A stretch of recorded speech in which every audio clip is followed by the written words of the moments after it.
Hello, this is another week of the voice chat for the Men Are Human Men's Rights Discord chat. It happens every week on here at 5 o'clock UK time. This is a time for everyone to come on and talk about men's rights issues across the world. We have many users from different regions. This week we are talking about the men's rights movement and feminism in India and how things are not perceived as fair. We're going to have some different perspectives. We have a couple members on here this week from India. I'm filling in this week for Blue. He usually gives this intro. This will be live on Facebook or posted on Facebook and recorded after we have done it. So anyone speaking knows that.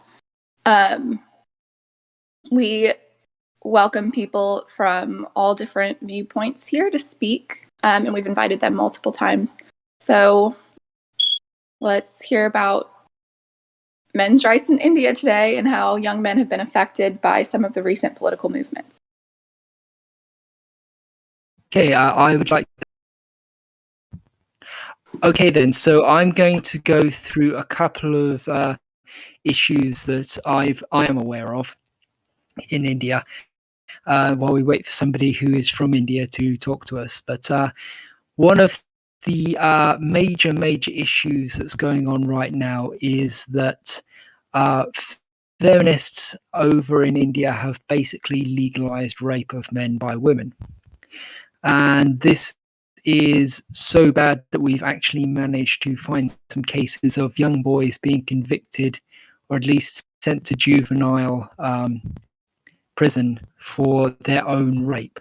So the young boy is raped by somebody, by a woman, and then because the law says that only men can rape only women, the boy is sent to jail as if he were the rapist. At least this is what we what it seems to be happening over there. We found a couple of examples of this happening.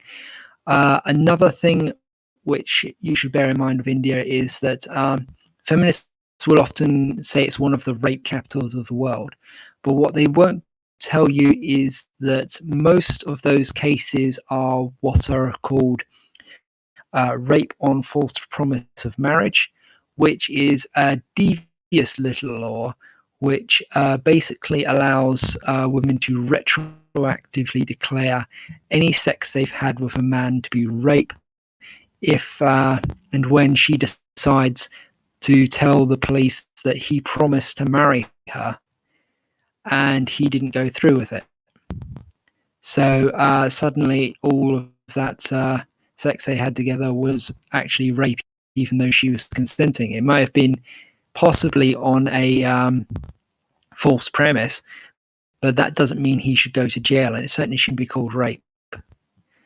Another thing in India is that women in Delhi and a few other places possibly get free train travel, free bus travel.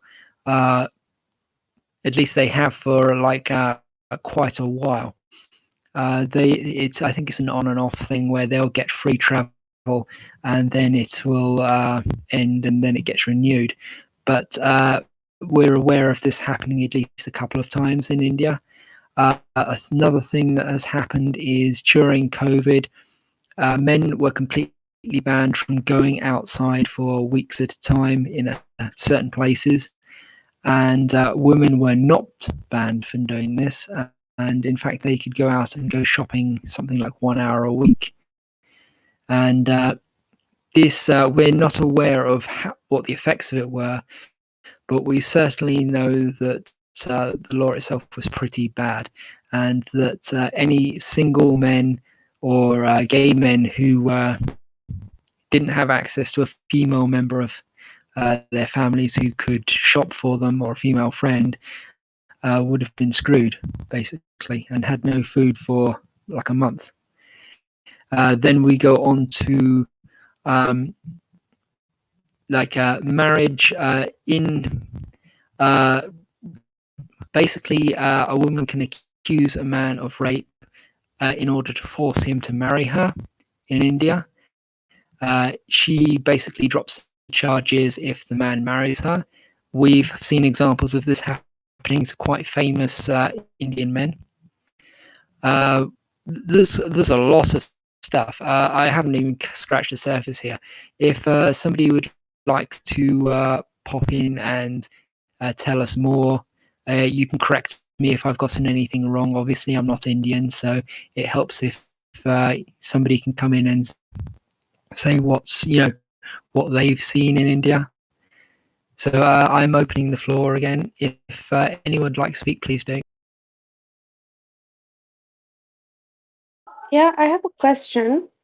Do you think that like, okay, when you talked about like these women marrying these guys who they had previously accused of rape, do you think some of them could be like women being pressurized to marry their rapists? Or you think it's entirely because of what you said, about that false promise thing? Well, it's very hard to tell.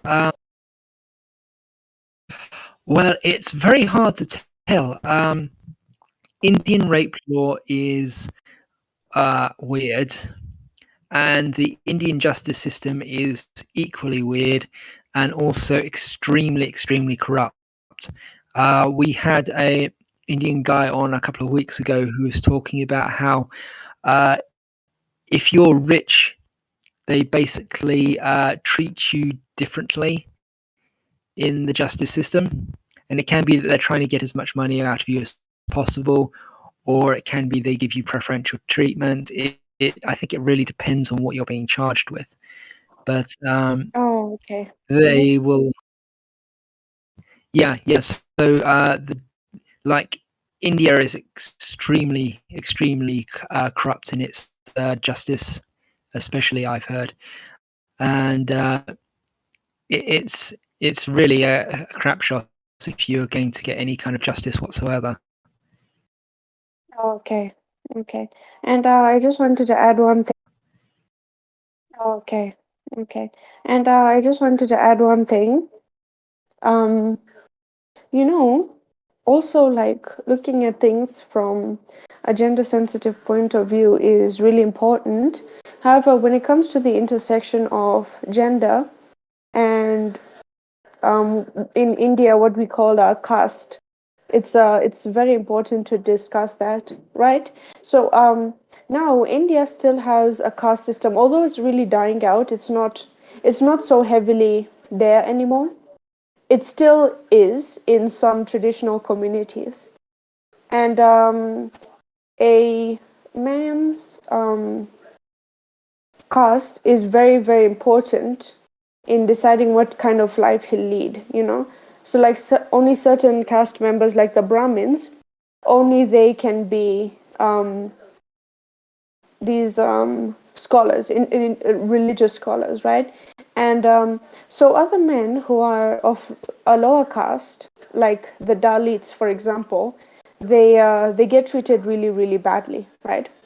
I remember there was this video that was talking about some of the work that the Dalit men used to do, and it was quite bad because some of them would, because of the lack of jobs that were available to them, they would literally have to sometimes go cleaning like public toilets and that kind of thing, and not just that, actually going down into the sewers and cleaning them and that kind of thing, and that type of work is very, very unpleasant, and it's very, very dangerous, right? Now Dalit women, they can do the same thing, however they usually don't go into the sewers to clean them because it's too dangerous for them, but like the men have to do that, right?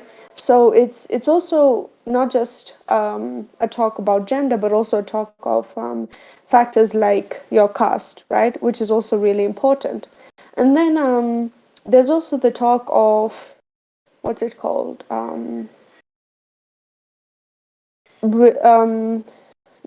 Okay, not socioeconomic background, but in India, the culture is very much that you have to be like a family who like chooses who to marry. Like it's very, very important. In India, okay, it's possible to have a love marriage, but most parents, they like to select their children's spouses, right? And this goes for both men and women, right?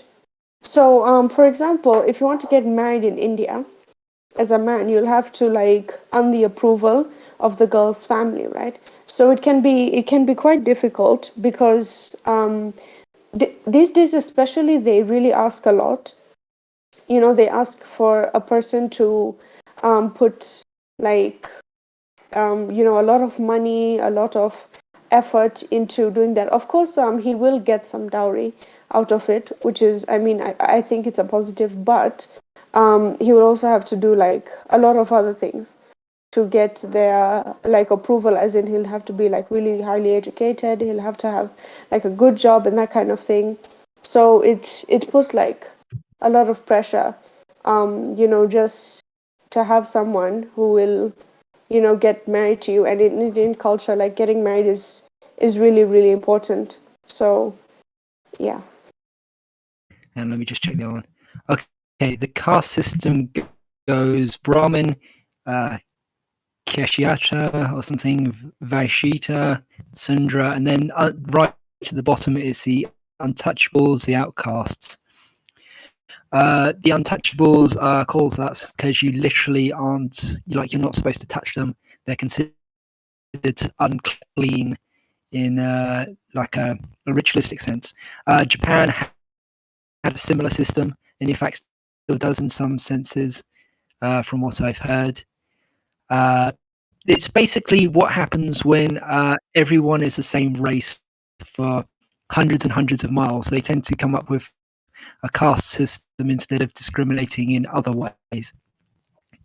But yeah, it's the Brahmin aren't just the academics and the priests. They're also like the local leaders. They're basically every cushy job. And then each class beneath them is they're under, they're like the people who are, under them in the pecking order. And it basically, who they interact with is probably mostly just going to be the class directly beneath them. But obviously, when it comes to the dirtiest and filthiest work, men are going to be the ones doing rather than women.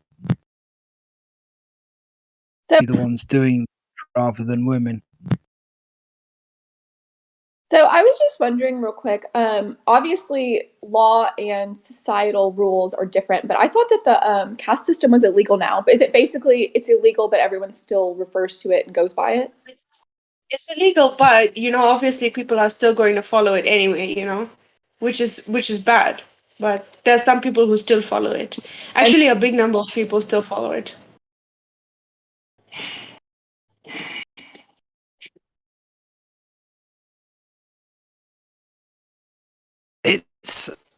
It's basically like trying to make racism illegal. You can make it illegal all you want, but you still got to filter it out of the society level by level by level. And the people at the top won't want to give it up. Even the people who are at the bottom will struggle to give it up, because the people right at the bottom will struggle with the mentality of it, and the people just above them will not want to give up that power. Honestly, this is kind of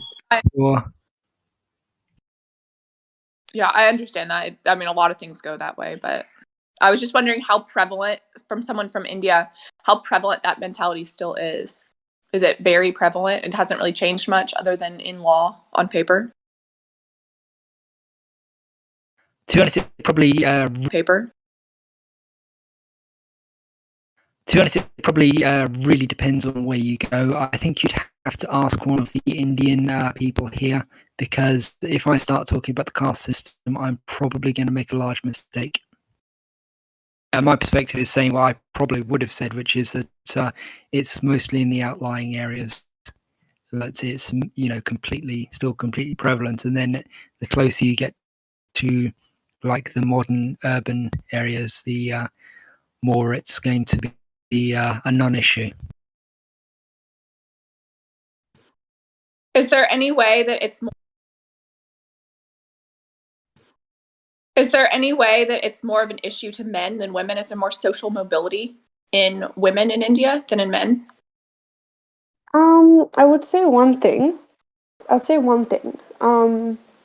It might be more important to our family to have the guy be of a higher caste, but so in that way, like, you know, a woman could get married to a guy who was an upper caste person, but usually it's pretty difficult for people of both genders to get married to like an upper class person. Usually, most parents want only like one one particular caste or higher, like their particular caste or higher. But however, I would say one thing because like of a shortage of like women in India, parents tend to, especially these days, be more lax with you know the requirements for girls in India, but they're really strict for their requirements for boys, right? So that also leads to a case where like you know men are in India are even sharing a wife because like they can't find anyone else to get married to them, you know. So it's that kind of thing.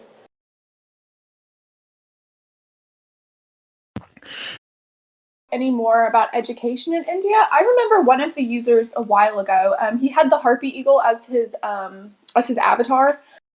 He was talking about how they had set up these centers for female education and like women that had a lot nicer dorms and stuff to study. I was wondering if anybody could talk about that and the difference in education and the ease of obtaining education between the genders. I will say one thing.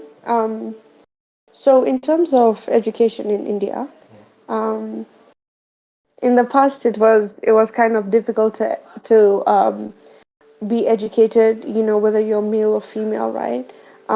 Because you know, Kenya is a very, very large country with over 1 billion people, and a lot of people, like absolutely millions of them, live in abject poverty, which is a problem.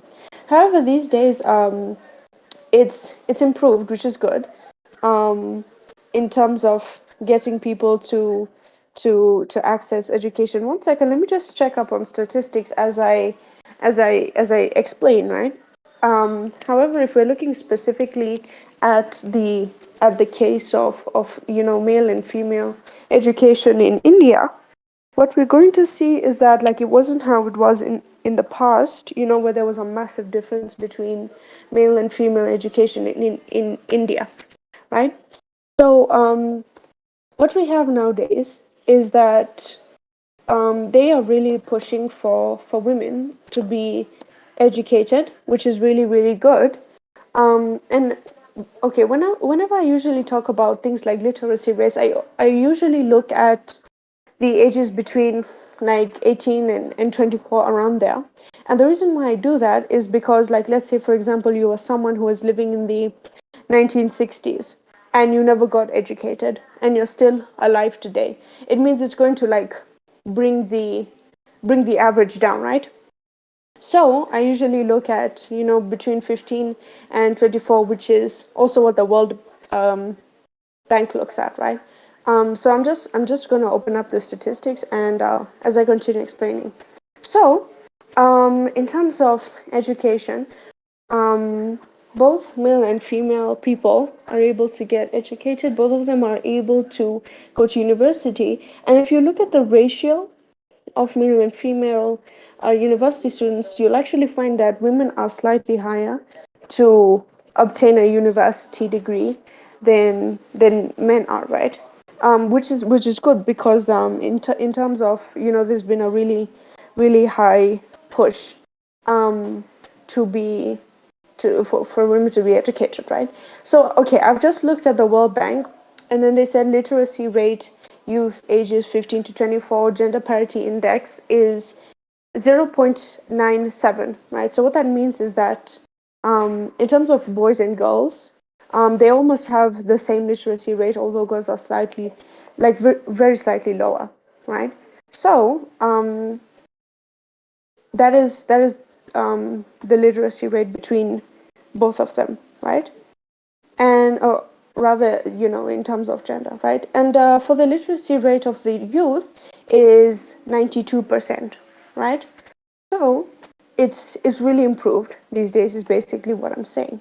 But one thing that I will tell you, school tends to be harder for boys, because, okay, even though they might not have any issue accessing the school, like actually going to the school, especially these days, it's because when you're punished in school as a girl, it's usually like light. But for boys, like there's some special punishments that can only be given to boys, right? So like, I think I've mentioned this before. One of those stress positions called the chicken can only be given to boys, right? So that makes it more difficult to like actually like go to school, right? And okay, I don't have statistics on this, but I've heard anecdotal evidence from people who go to school in India that like the teachers, they tend to be quite tough, on students because of their gender, right? So it makes it difficult for some people because they'll feel like they're being, singled out, right? And then there's also the fact that in India, most of the child laborers are boys, which can deal with like stopping some boys from being educated and that kind of thing. Yeah, we've thing. heard from Zayda that he's at college, I think, and he's talked about how the dorms for the girls are the best of the best in the college, and the dorms for the guys are basically illegal accommodation where it's in the most sketchy parts of the town. It's the most awful places, and it's just completely scummy, the accommodation they've got to put up with. It's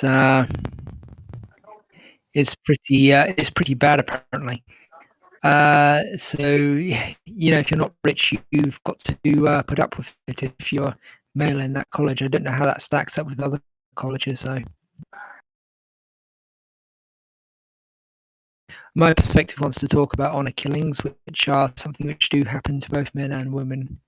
That is correct, yeah. I'll tell you one thing that people don't usually talk about too much. So in India, there's do you guys know this thing called acid attacks? Yeah, Yeah, so attacks. yeah, Yeah, so in India there's a special law and some special what's it called? Like compensation, monetary compensation from I think the government or some other institute. I think it's the government.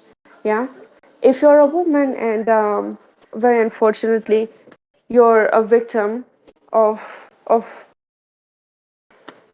of that attack, you'll get that compensation, right?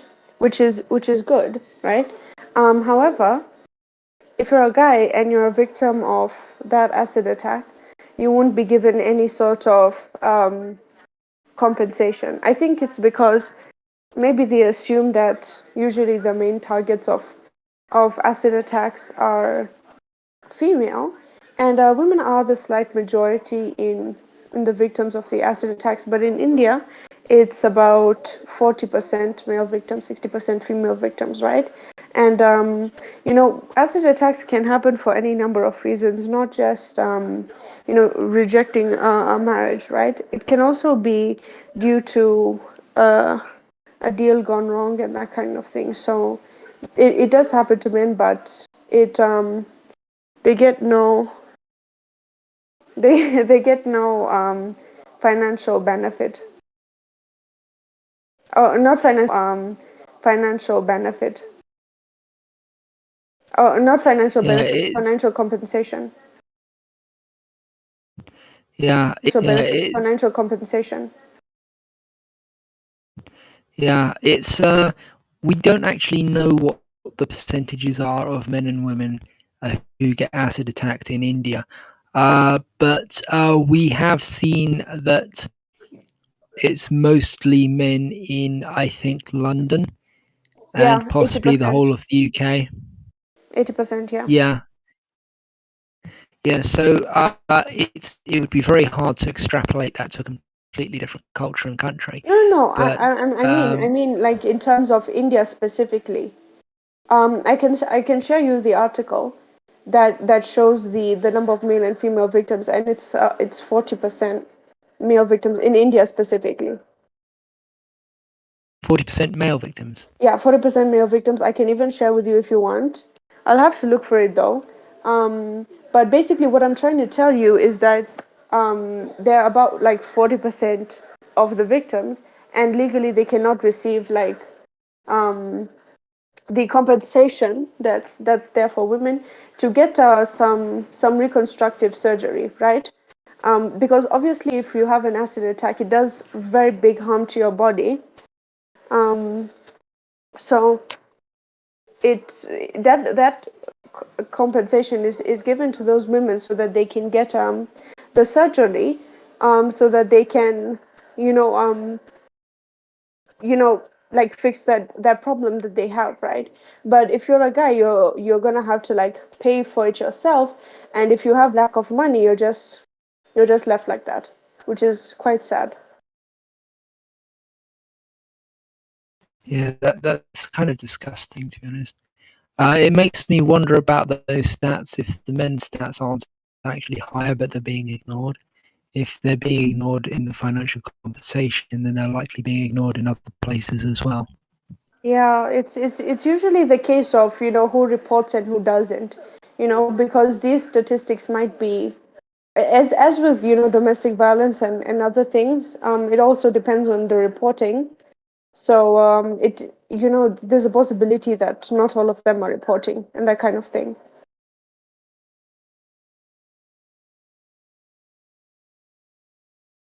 Yeah, it is very hard to say what, like as we said earlier, the justice system in India is very, very corrupt, and it's not very good generally. And yeah, would anyone like to bring up any? Obviously, don't be rude or anything. Zayda, could you maybe give us a general overview of what it's like for men in India, maybe? Okay. So basically the law. Okay. So basically the laws are quite draconic or kind of old-fashioned, to be honest. First, when I actually researched the laws, I thought, except quite few of them are quite fair, since like child custody law, divorce law, and alimony law seem to be quite fair to me as compared to Western countries, to be honest. But I was proven wrong when I saw the Men's Day Out, where the courts completely ignore the laws or judgment, and and are in favor of women regardless of any kind of law, and like they would like harass men or just give out some kind of a nonsense judgment just to side with women. I have seen that happen a lot, and I wasn't really aware that a woman could make so many false allegation of so many different things in a divorce proceeding or any kind of proceeding, and prolong the case. Even if all of them are proven false, she will still get benefit for prolonging the case for so long. I have a So important like that's question. kind of like a loophole. That's kind of like a loophole that women can easily exploit, and like this loophole is even exploited by people who use women to harm a man and his family. I have a Yes. What question I want to ask about okay. India particular, right? Because I do know, correct me if I'm wrong, but I do are under the perception that there are laws in India that are discriminating against men, right? and therefore my question is this, right? Because in many countries there are only laws against discriminates against men, or rights that only women have and men don't have, right? And women are the only one with all the legal rights. It's very common in the world, unfortunately. I want all people to have the rights, by the way. So I wonder, in India, right, are there any laws that women do not? Are there any laws that in any way discriminate negatively against women as well, or are the only laws that discriminates negatively against men? Because I want to know if India is a female supremacist state or I not. really don't. I don't. I don't really think there is even a single law that discriminate against women. Like there was a law, not a law, but some particular military department didn't admit women just until recently, but that's it. I haven't really heard from any other kind of law that discriminate against women, or any kind of law that is specifically for male only. Opposites happen. Like there are laws that only protect women, like stalking law. A man can be charged with stalking, but a woman can't. And dowry Sexual harassment, dowry dowry law. harassment, domestic violence, and stuff like that. And like also the particular military department where the women weren't allowed before, it was kind of like a secretive department, so that would kind of make sense that women weren't admitted into it for a long. Other than that, I can possibly think of anything like that. I have Oh, a question for Thing like that. oh, Zayda. Well, actually two. Um, so my first one would be about the phenomenon of groom kidnapping in certain parts of India. I think it was Bihar, if I'm not wrong. Where grooms would be kidnapped and forced to marry these women that they don't really know. And then there's also okay, in your opinion, I've just heard like this stereotype that like Indian families they don't really value girls and that kind of thing. And like, is have you seen or heard anything about that? And yeah. The first one, I will get on it. Like I have seen it happen a lot. Basically, in my parents' state, Rajasthan, it also happens quite a lot. Basically, it's like a forced marriage. It should be legal, and if the couple want, they can like go to court and say like the marriage was forced. So it shouldn't be considered. But many times, in situation in forced marriages, the court tries to not get them divorced or prolong the proceedings so that they don't get divorced, or it just take up too many resources for someone to actually go through it. So the courts are really helpful towards it, especially when it happens to men.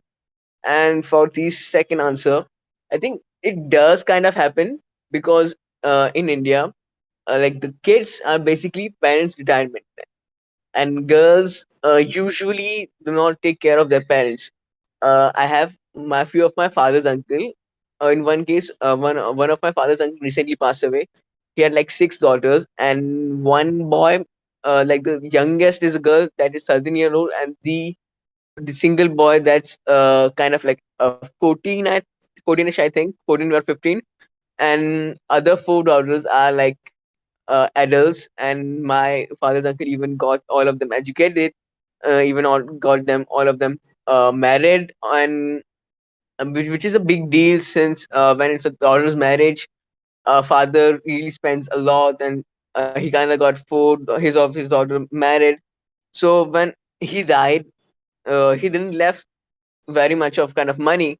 So the responsibility of taking care of the my father's uncle's wife fall on like a 14-year-old kid. So four daughters really didn't do much, and also accept him that it would fall on like male relatives like my father or my father's other uncles, and also my had another uncle. My father also had another uncle that died when his daughter was 3 years old.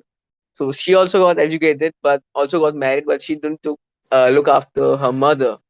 So very rarely, like the daughters take responsibility. I think because I think there's a lot of pressure on male. Even if a guy is not very educated, he will do any kind of work, just get passed by or earn money to take out of his pants because that's his responsibility. If he doesn't do it, the society is gonna point finger at him. But still, there are terrible sons and there are daughters that take care of their parents elderly. That I think society also plays a huge role on it.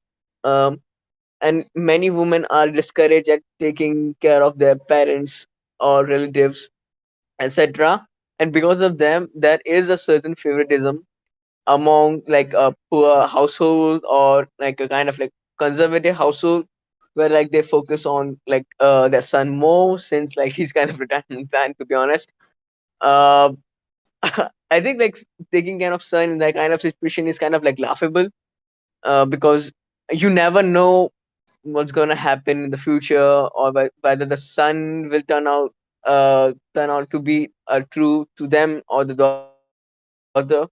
And and like there are like a certain communities that favor women, or like there are certain festivals, or like there are certain rituals, or there are certain social practices like that favor women most. Like since in my family, like whenever there's a function or you go somewhere, you actually take a sari that's like woman's clothing with them, and like just give out it to every woman in the family. So like I think, and there isn't a really an equivalent of men, because men are the ones that are buying the dresses, and women are the ones that are getting it. So, and also there are lots of communities where women are favored a bit more. So I cannot say for whole India, like the both elements and all kinds of element exist everywhere.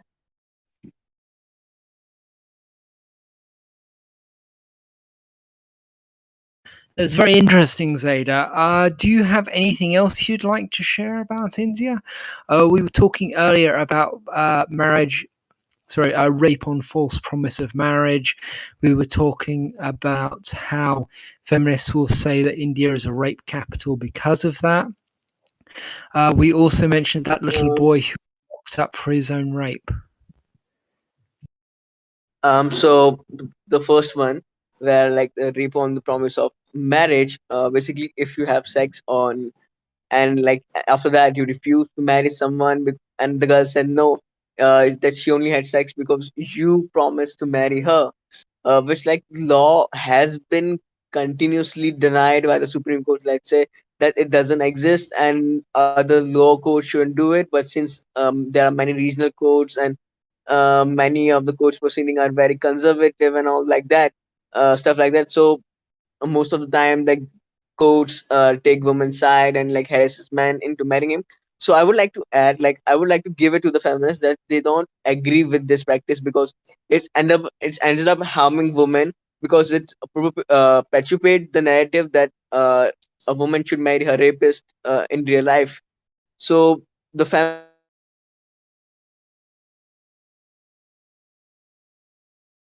are like Just to fill that dead air, to continue on with the forced marriage thing, as far as I've seen, the statistics say that half of all rape cases in India are this on false promise of marriage thing.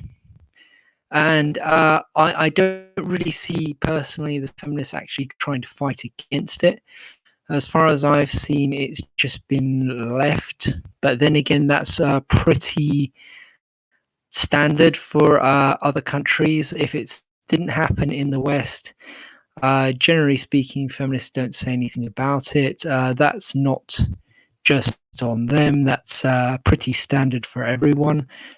With every issue, people just don't tend to care if it's more than 1,000 miles away, or if it happened in another culture. But yeah, it is pretty bad. We've seen some cases where men have gone to jail because of it. I don't know if that's normal. Oh, hello.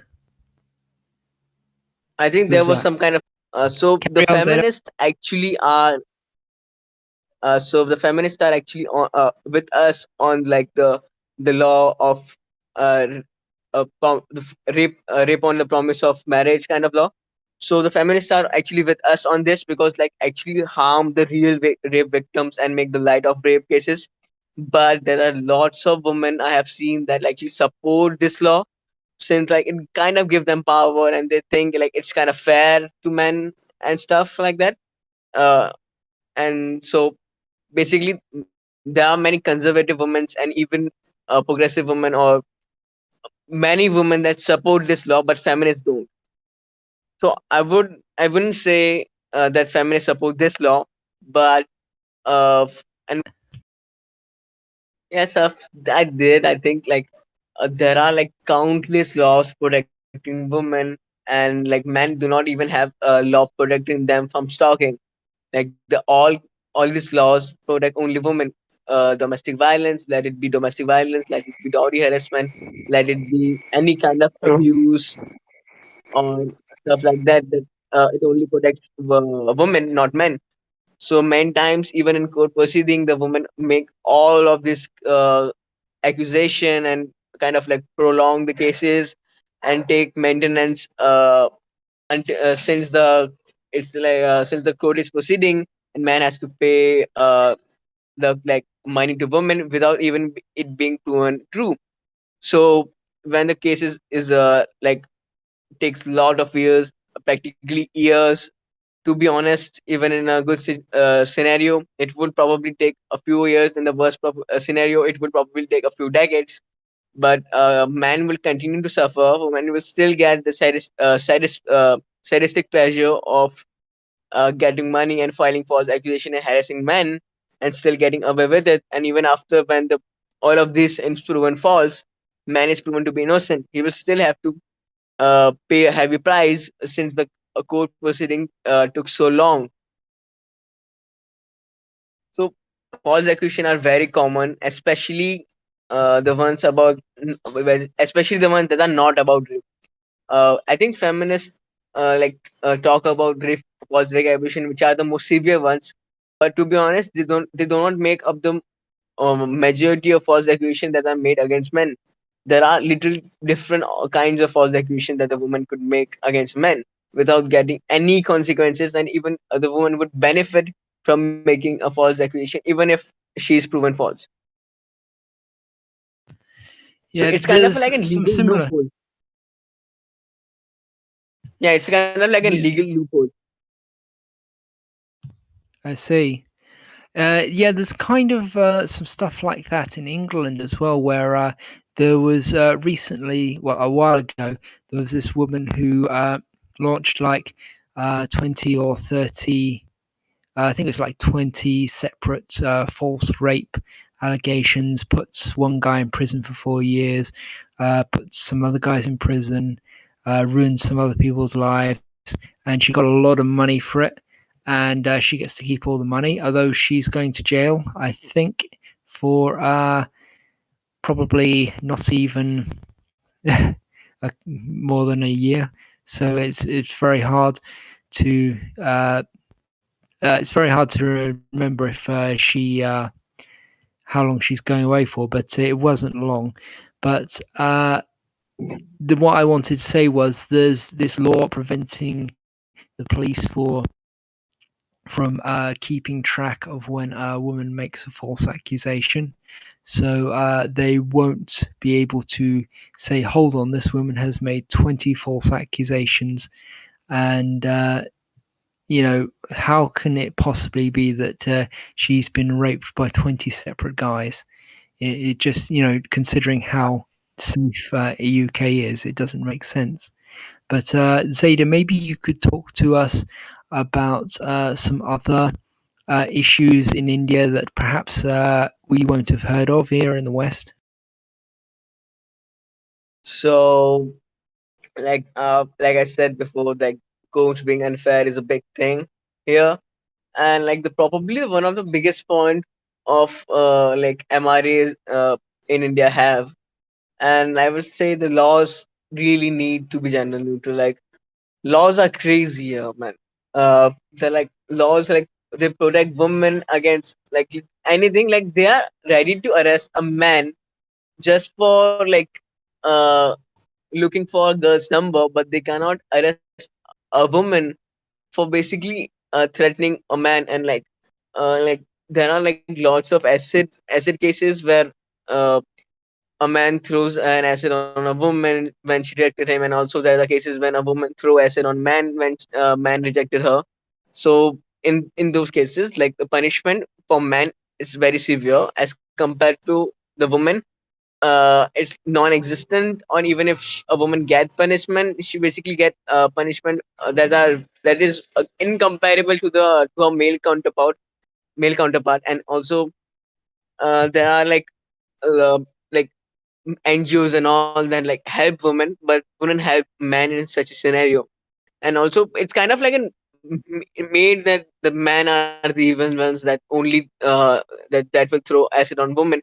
But it also happens to a man by a woman in 40% of the cases. I did not know the exact statistics, but it also happened to men with almost like 40 to 37% of the time. Um, and I think even if it happens more on men, I don't think it was reported that much. And uh, on top of all that, I would say education system being biased is a thing. And also I would like to add that there are like a government is giving out free laptops, free bicycles, free books to girls like who to promote female education, on more female into going into education, and like promote uh, women empowerment and something like that. But they aren't really doing anything for like boys, like they do not have the money to get a proper education. Like they are ready to give out like free laptops to women who can afford education, who can afford basic necessity and comfort, but they aren't ready to give support male children who are like suffering because of child labor, and also malnutrition or family abuse or stuff like that, which is really gross to be honest. Really gross to be honest. Like you are gonna giving out free laptops to someone that doesn't need it, uh, and can afford education, but you aren't really gonna help a poor child just because he's a man, he's a boy.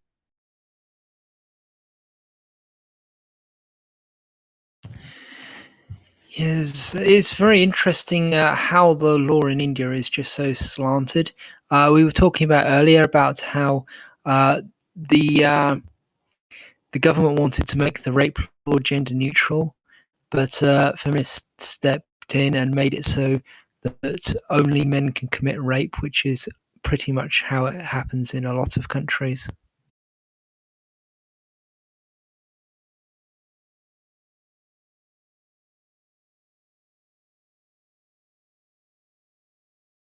Does anyone like to ask anything else before I leave?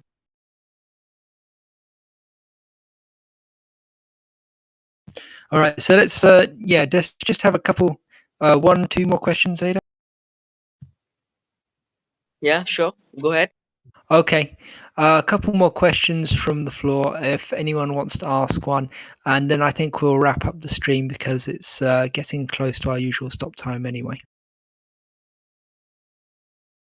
Uh, so I'm seeing in a group chat that there's a message about sexual abuse of men and boys in India. So I was watching this video in YouTube, and like the first time I heard about MRA was of a video on International Men's Day, where a particular men's day organization was like having a parade or something like that.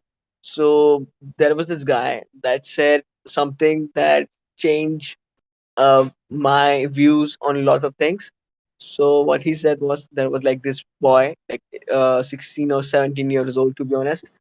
So like he was like kidnapped by three women and was like gang raped for like uh, 3 days on a few days, and when the police got him, police got them, like the woman, three women only got few months time, and the boy even was from a very privileged background. Even he had political political connections. His parents had political connections, so like he was from a pretty good background.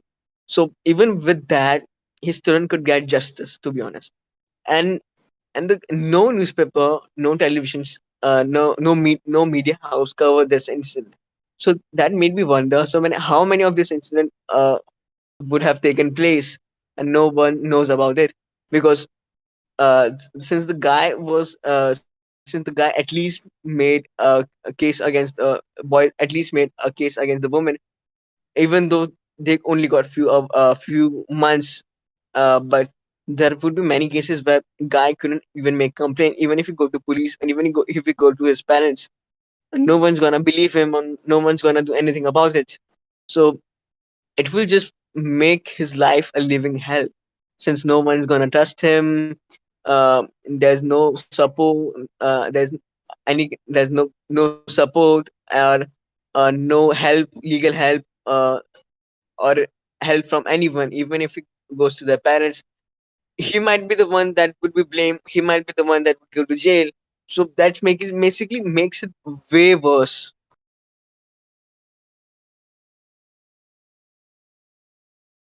Are there any more questions for Zeta before we end the stream? Hello, am I audible? Barely heard you there. You've got a lot of noise. Yes, Anyone you are Abital Spark. Okay, I want to add one thing. Uh, I have seen the means most of the cases if girls means they do means some in most of the cases means where there is means in the West you are not living in relationship is this concept. In India it is not that much such cases, but there are when the guys don't want to live with girls. Some of these girls literally cut the man's private part, and still they got bail. But even if man scratches the girl, he would be serving a lifetime of the jail. And I have seen this in many cases. Literally, means just girls cut the part of the boys, and still no action is taken. They literally can just get bail because just they are women. Yeah, I've seen like the girls like cutting a penises off, just because like guy cheated on her or is like breaking up with her, and like she practically gets no punishment at all.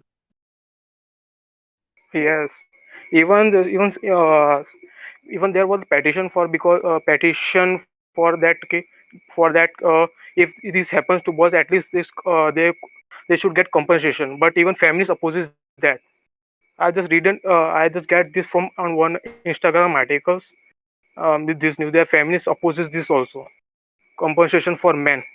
Even as such time I as mean that's like yes they oppose it. I mean it's They like oppose it. I mean Means it's they like really crazy that I mean like it's really crazy that you can consider or jail a man for domestic violence for a very little thing can be considered domestic violence, like not buying a woman an expensive purse, but you aren't like able to recognize someone cutting a man's penis off as domestic violence. Like, what are you even thinking, or how can you even justify and your actions, or justif how you justify even it at all? uh, okay. I just want to add one more thing. You know that we have in Hindu we have tradition of gifting. Means that we give each other to a girl's house. Means to their relatives, and means we have lot of gifts in our marriage. You know, even the registration system consider them also as a dowry. Means entirely the Hindu tradition is means the marriage in Uh, Hindu tradition. They uh, literally I they can any I girl have can. to cut you off here. I have to cut you off here, but like there are like legit cases where woman's husband's family or a man's family demands like expensive gift or money from woman after marrying her, which is really No, wrong. okay. But I think it's kind of like absurd. Like it's kind of like absurd that like according to Indian code, lipstick and even like a cloth that she wore on the wedding night could be considered dowry. As dowry. Yes, that's my Yep, problem. like anything can be considered dowry. Yeah, like anything. Like not they haven't even like set up a limit or something like that. Or like you should decide that beforehand. Like if you like are okay with like giving some gift or like that, because I've seen like many times like the woman's side of the family really pressure a man's family into taking something, and if a thing go down, like they could just file cases, and even if he hasn't taken really anything, he could still file cases. And I want to add one more point. You are I mean, saying like, that just want to add one more thing. That you said that sometimes boys do take dowry, but I want to say means particular about my community. Here, what's happened is if boy does not demand something from a girl, then he considered as a low value, literally. So he just like pressure on the man because at my brother's marriage, means he just demanded about the gold ring just for the sake of means just let's do it. Means some this case also happens in that. like a symbolic thing. Like symbolic thing, but like all of this stuff is like really debatable. But we could all agree that the dowry law is broken. I mean, like Yes, the other stuff, like it's kind of like debatable, but we could all agree that the law is broken. it's already broken. I And mean, even to broken the, in the sense like it doesn't work, and it's unfair, and it's not justified. yeah, you can say that. And even there are also other communities where boys give dowry to women, reverse dowry, literally. Yes, yes. Those communities do exist, but still, like Yes, the dowry law isn't gender neutral. I do argue on that. What? I've got a question, Go on. and this is for either of you. In your own community around where you live, and with the people that you're close to or associate with, among the men and boys, especially young men, are there any others that feel as strongly about this as you do? There's a reason for my question. Yes. Like a few, I have talked MRA about MRA with a few of them. Like they were Okay. like really excited. Like they were like really like yes, something for us, and like something for us. Like because everything like ended up for being with women. So like they aren't really involved in MRA stuff as much as I am. But like when I said like about MRA stuff or men's side stuff, they could totally relate with it, since like they see do have problem, they do want to be heard, and they do see injustice happening to men all around. Okay. The reason for my question is that if they if they really do feel that strongly about it, then I believe it would be good to organize and protect each other and to specifically and very openly disengage and not participate in all of these things that all of you were talking about that have caused so much trouble, and just say, we are not going to participate in that anymore. Would they be willing to do that with you? So I don't know, man. Like I Yeah. don't think Yeah. they would be doing that, because Just like want none of my friends are like seriously into the activism stuff, and Yeah. I would actually gather like the Okay. like same-minded people with them. I was Then actually considering like then I will I was tell actually you. Then I will tell you. Then that you can expect things to continue getting worse. actually what I was um saying actually depends on the where you live, because in India there are three tier: tier 1 city, tier 2 city, tier 3 city. Tier 2 and 3, nothing gonna change. Their mentality gonna remain same. But in tier 1, we do see some MRS.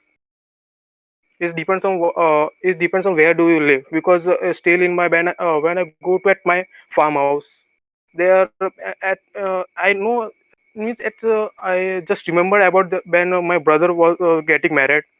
I just asked means my few of the female cousins about the divorce laws, and they doesn't responded that. But at my back, they just, God knows what they said to my mother. My mother literally scolded me. Dude, dude, Literally means like don't pull up stuff like that. Don't pull up stuff like that. Are you gonna get your ass beaten up by some? Of course you're gonna get scolded by your mother. You're just going to a wedding and you're just gonna talk yeah, means about like literally means divorce law and stuff. Like that's bad woman. Like that's bad woman. Like that's really gonna get you like scolded. Of course that's gonna scold it. Don't pull up like dangerous stuff like that. Stuff like that. Okay. Yeah, if My you are advice. if as a group you men are not willing to protect and defend each other, even from your own mothers, again, you just count on everything continuing to get worse. They will cut you out one at a time, and each one of you will suffer at least some of what you've been talking about. actually It's a no. It's little inevitable. difficult. Yeah. If you are unwilling to That's protect each other, it is that inevitable. There is no Uh, escape. But it's This a will little happen. difficult to Dude, I understand what ask you're your saying, child or but I mean, listen to our what position, about It's dude. one at a time, please. um, I mean, what about this? I would like to say, like, do see things getting better here, at least here, because I see MRA movement growing, and I'm also like willing to like continue with MRA work in the future, and I'm also like considering doing a lot of stuff, MRA stuff in the future. So I'm gonna do it. Like we cannot expect everyone to do it. Say like activism work is like not everyone's cup of tea, and activism work is not everyone's cup of tea, and we cannot like expect everyone to do it. Not even the most guys, but I certainly can find a lot of people with the same value as me, and the one that are willing to put the work or are willing to do MRA work.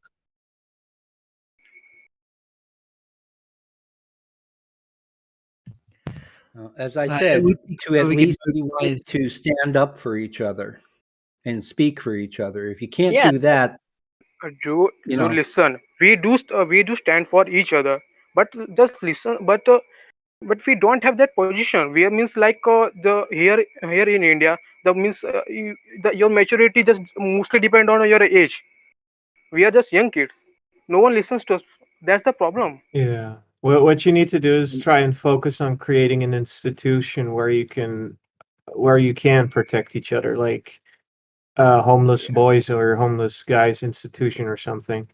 That you would be able, if And you would be able to set up personally, something where men would be safe from the scorn of women or their mothers or any feminists, then I and even think it will be a personally, lot easier to move away guys, from that base from the uh, guys, I would say personally, I come from a privileged background. So basically, I didn't have to worry about these things, but I see a lot of it happening to to men in general. So I would continue with MI work hopefully in the future, and I would like to do stuff more MI stuff in the real life MI stuff in the future. So like I would be continuing with that.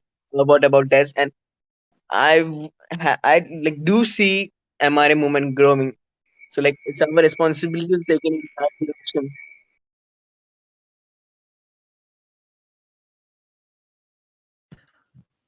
I wish you luck with trying to get people on board with it. If you want to talk to me later in the DMs about some leaflets, especially for India, that maybe you could hang up, then perhaps that would help. Okay, Doc, if Otherwise, thank you everyone for coming today. This has been the Men's Human Rights Stream. We are here every Friday, 5 p.m. UK time, 11 a.m. Central Time. If you have a topic recommendation, you can always message Men Are Human, Blue Orange, or myself.